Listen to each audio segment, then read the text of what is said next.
나르들은 사실 엄청나게 이에요. 나르시시스트들은 주변인들을 가스라이팅하고 공격해서 남을 비참한 존재로 느끼게끔 만듭니다. 본인이 완벽한 인간이 되기 위해서요. 완벽한 사람으로 보이려면 주변인들이 좀 모자라 보여야 되는데, 이들은 주변에 모자란 사람이 없으면 만들어서라도 자신이 완벽한 존재가 되어야 하는 그런 사람들이에요. 그래서 주변인들의 심리를 조종해서 자기가 모자란다고 느끼게끔 만드는 거죠. 그럼 이런 나르시시스트랑 사귀는 사람들은 어떨까요? 항상 사귀는 도중에 비참함을 느끼게 되고, 나를 정상적인 사람이라는 인식을 유지시켜줄 친구들을 못 만나게 하는 등 삶의 전반에 여러 가지 방해를 받게 돼요. 뿐만 아니라 나의 대부분의 시간을 나르시시스트를 위해서 써야만 하는 상황에 계속 놓이게 됩니다. 하지만 여러분이 너무 고통스러워서 그들로부터 벗어나려고 해도 그 시도조차 어렵게 만듭니다. 나르가 항상 하는 말이 있는데, 너같이 별로인 존재를 온전히 사랑해주는 건 나뿐이라는 메시지를 계속 줘요. 내가 아무리 힘들어도 이 사람이 옆에 있는 게 제일 나은 선택이다 라고 생각하게 만드는 거죠. 이래야 나에게서 빠져나가지 못하거든요. 이들의 핵심 뿌리는 사실 여러분이 많이 들어보셨을 회피형 애착과 비슷합니다. 오늘은 이 두 유형에 적용 가능한 대화법을 알려드릴게요. 이 대화법을 잘 사용하시면 이들의 바닥이 드러날 텐데요. 그러면 여태까지 그와 만나며 힘들었던 것들이 여러분의 잘못도, 여러분이 잘하면 되는 문제도 아니고 그의 문제였다는 걸 깨달을 수 있을 겁니다. 이걸 깨닫게 되면 날 힘들게 하는 그에게서 해방될 수 있겠죠. 먼저 여러분이 생각하는 이 사람이 나르시시스트는 맞는지 먼저 확인해 봐야겠죠. 제가 한 논문에서 나르시시스트를 구분하는 체크리스트를 가져왔는데요. 정확히 먼저 체크해 보겠습니다. 영상 시청하기 전에 구독과 좋아요 부탁하겠습니다. 시작할게요.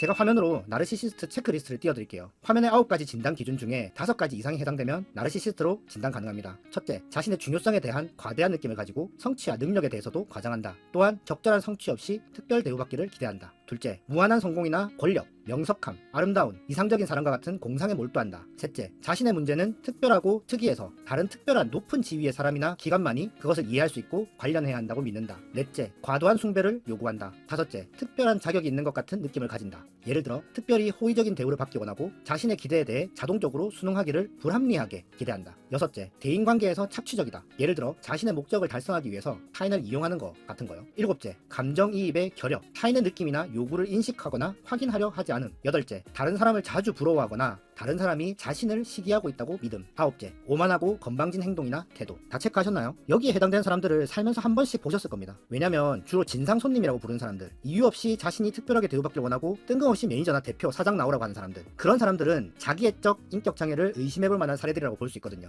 자, 이제 체크하셨을 때 어땠나요? 여러분의 애인이 5가지 이상 충족되나요? 축하합니다. 나르시시스트 애인에 당첨되셨. 자, 나의 애인이 여기서 5가지 이상 충족되지 않는데 어느 정도 해당되는 것 같아도 아직 위험 신호입니다. 대응하지 않으면 이 사람들 옆에서 서서히 망가져갈 거예요. 그럼 어떻게 대응해야 할까요? 사실 나르시시스트 관련 영상을 많이 본 분들이라면 지금쯤 의문이 떠오르실 건데요. 나르시시스트를 바꿀 수 없지 않냐고요? 맞습니다. 나르시시스트는 정신과에서도 가장 치료가 어려운 질환 중에 하나라고 명시되어 있어요. 이들을 효과적으로 대응하기 위해서는 이들 약점을 알아야겠죠. 나르들은 사실 엄청나게 의존적이에요. 이들이 의존적이라는 것의 증거는 그들의 핵심적인 특징에 있습니다. 나르의 핵심은 공감 능력이 극도로 비효율적이라는 건데요. 공감 능력 부족이 아니라 비효율적인 공감 능력. 이거는 그들이 공감을 하고 싶어도 어떻게 하는지 모른다는 말이에요. 공감을 잘하는 나르시시스트가 있다고요? 그거는 뭔가 공감을 통해서 자기가 원하는 걸 가지기 위해서 속임수를 쓰는 중인 거예요. 나르시시스트는 상대를 여러 가지 방법으로 자극해서 상대방이 자기 통제 능력을 상실하게 만들고 타인을 자기 마음대로 행동하게 조종하면서 사실상 그 사람에게 의지하게 돼요. 취약한 나르시시즘은 조롱당하는 것에 대한 두려움, 젤로토포비아라고 하거든요. 이거랑 타인을 조롱하는 즐거움, 카타겔리즘이라고 해요. 이것과 모두 연관되어 있거든요. 나르시시스트는 잘 바뀌지도 않고 치료도 힘들고 끊어내기도 더더욱 힘들지만 이런 취약성을 이용하면 대응할 수 있어요. 여러분이 익숙하실 애착 유형을 통해서 그들의 진짜 모습을 한번 설명해 드릴게요. 그럼에도 불구하고 애착 유형의 대응 방식을 응용해서 나르시시스트를 퇴치하는 방법이 있는데 그걸 알려드릴 거예요. 이제 여러분에게 친근한 애착 유형을 통해서 이야기해 보겠습니다. 성인 애착 유형에 대한 논문에 실려있는 그림을 여러분이 보기 편하게 만들어 봤어요. 이 그림은 애착 유형 관련 컨텐츠를 얘기할 때마다 나올 그림이니까 눈에 익혀주시면 좋아요. 이 중에서 잠깐 여러분이 좀 알고 있을 회피형 애착을 보자면, 우리가 쉽게 회피형 애착이라고 표현하지만 실제 논문에 수록된 단어는 dismissing, 즉 무시형입니다. 무시형은 잘 알려져 있지 않은 용어인데요. 그러므로 저는 지금 설명할 때만 논문에 쓰인 용례에 맞게 이 용어를 무시형 애착이라고 부를게요. 무시형 애착의 특징을 잠깐 말씀드리자면, 첫째, 친구 관계에서도 자신을 잘 드러내지 않아요. 자기가 누구인지, 어떤 사람인지 남에게 잘 이야기하지 않습니다. 소극적이랑은 다릅니다. 그냥 자신을 남에게 공개하는 걸 꺼려해요. 둘째, 그런데 이 유형이 신기하게도 친구 사귀는 데는 전혀 문제가 없어요. 오히려 친구들이 이 사람을 찾고 좋아할 수 있어요. 무시형 애착이면서 친구 관계의 균형은 잘 잡혀있거든요. 셋째, 그런데 왜 연인 관계에서는 이들이 가장 피해야 할 애착형일까요? 그 이유는 특정 상황에서 최고 수준의 참여가 떨어지기 때문이에요. 이게 무슨 말이냐면, 연인 관계에서도 일반적인 연애적 균형, 그러니까 평소에 연인에게 잘 맞추는데 최고 수준의 연애적 스킬이 필요한 상황, 예를 들면 싸운 상황에서는 제대로 대응을 안 해요. 솔직하게 대답하는 걸 피하기 때문에 회피형이라는 별명이 붙었다고 봅니다. 저는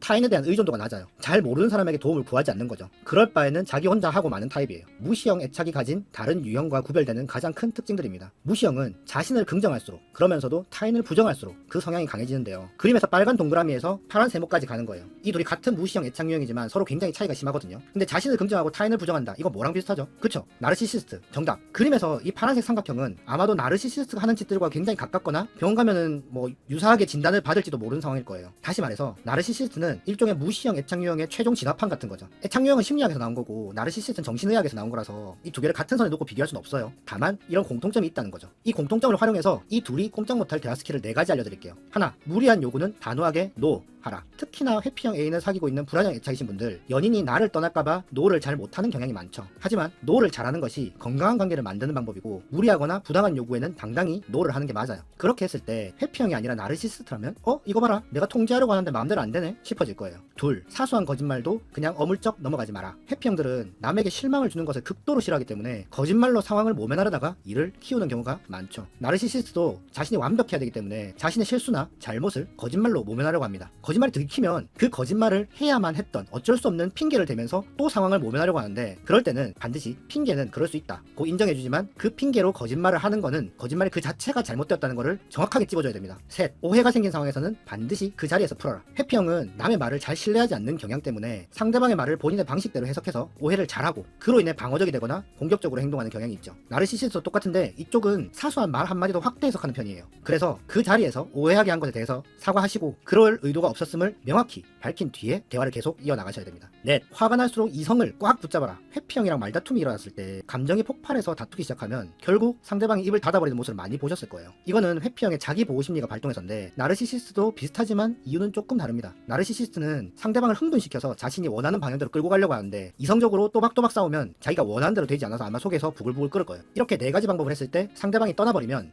갱생불가 나르시시스트였나 보다 라고 생각하시고 잘 보내주시면 됩니다. 고쳐지면 의사도 못하는 일을 해낸 거예요. 축하드려야 됩니다. 근데 대부분 이렇게 할 경우에 나르시시스트는 흥미를 잃고 알아서 여러분 곁을 떠날 거예요. 여러분이 다른 괜찮은 남자랑 다른 괜찮은 여자를 위해서 써야 하는 이 정신적, 신체적 에너지, 이거를 이 사람한테 다 퍼주는 거 너무 아깝잖아요. 제가 말씀드린 방법을 쓰셔서 꼭 나르시시스트 퇴치 성공하시길 바랍니다. 다음 영상에서는 나르시시스트 같은 특이 유형을 만난 내담자와도 상담 가능한 사람은 어떤 사람인지 알려드릴 예정이니 화면에 있는 영상 지금 클릭하셔서 확인해보세요.